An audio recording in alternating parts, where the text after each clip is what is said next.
নতুন বাসায় ওঠার পর থেকে একটা জিনিস বারবার লক্ষ্য করছিলাম, আমার রুমের জানালা থেকে পাশের বিল্ডিং এর বারান্দা দেখা যায়। সেখানে মাঝবয়সী একটা মহিলা প্রায় সময় গ্রিল ধরে মন খারাপ করে দাঁড়িয়ে থাকতো। দিন বা রাত বেশিরভাগ সময় জানালা কিংবা বারান্দা গ্রিল ধরে দাঁড়িয়ে থাকতো। আমি যখন বারান্দায় কাপড় নাড়তে যেতাম তখনই ওনাকে চোখে পড়তো।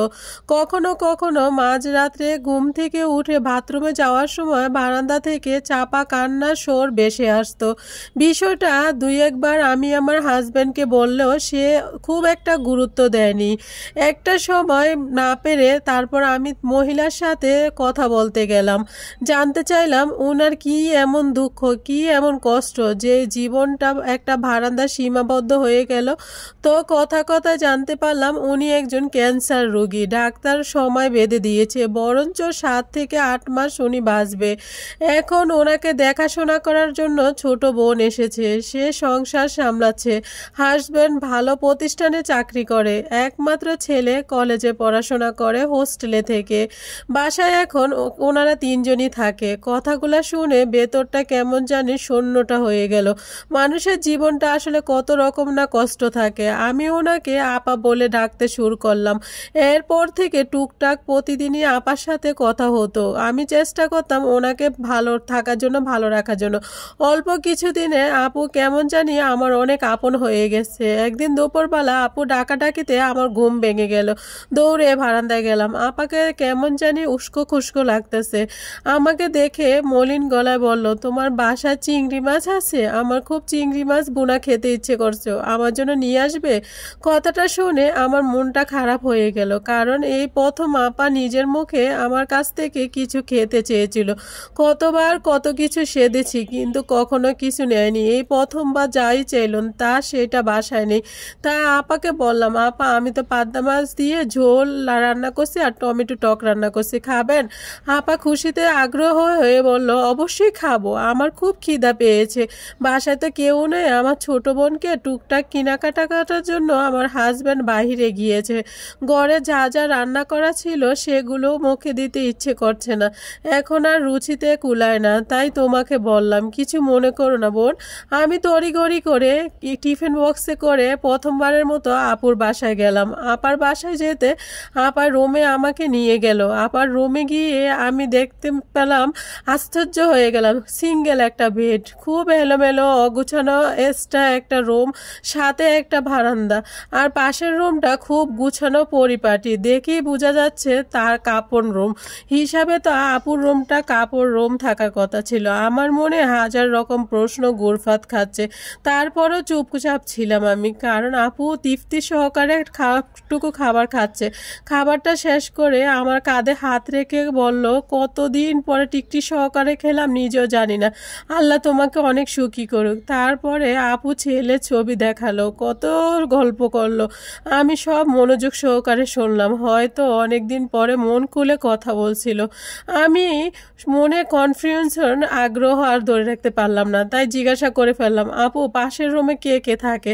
আপনি এই রুমে একা থাকেন নাকি?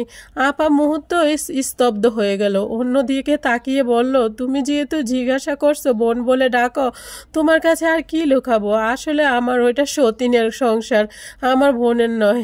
এই তো 2 বছর আগে আমি আর আমার হাজব্যান্ড ওই রুমে থাকতাম, আর আমার ছেলে সিঙ্গেল রুমটাতে থাকতো। সাজানো গোছানো সংসার ছিল আমার।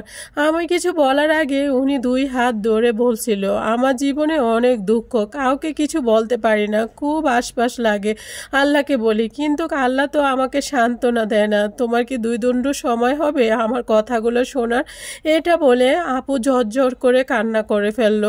আমি আপু নিষ্পাপ চোখের দিকে তাকিয়েছিলাম, কিছুই বলতে পারছিলাম না। তারপর আপু নিজেকে সামলিয়ে আমাকে বলল, যখন আপুর প্রথম ক্যান্সার ধরা পড়ে তখন ডাক্তার বলেছিল ইন্ডিয়া নিয়ে চিকিৎসা করলে আপু ভালো হয়ে যাবে, কিন্তু এটা তো অনেক ব্যয়। সেদিন রাতে আপুর স্বামী বলল, হাউমাউ করে কান্না করে বলল। তখন আপু স্বামীকে সান্ত্বনা দিয়ে বলল, তুমি কেঁদো না, আমি সুস্থ হয়ে যাব। গ্রামের বাড়িতে আমার জমি আছে, সেটা বিক্রি করে আমি তোমার চিকিৎসা করব। তখন এটা স্বামী বলার পর তার স্বামী তখন মাথা নেড়ে সম্মতি জানায়। তার কয়েকদিন পরে আপু যখন বলল তা তার স্বামীকে কি ব্যবস্থা করলে, জমিটাকে বিক্রি করে দিবে? তখন তার স্বামী আমতা আমতা করে বলল, একটা মাত্র জমি, আমাদের ছেলের ভবিষ্যতের কথা চিন্তা ভাবনা করতে হবে না? জমিটা বিক্রি করে দেওয়াটা কি ঠিক হবে?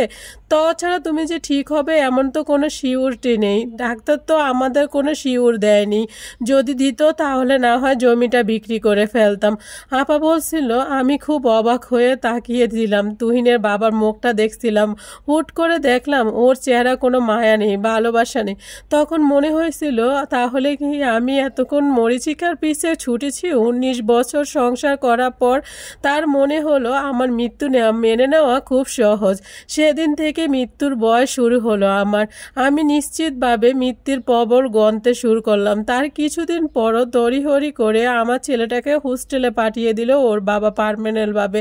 বলল আমি অসুস্থতা দেখে ছেলে নাকি পড়াশোনা ক্ষতি হয়ে যাবে।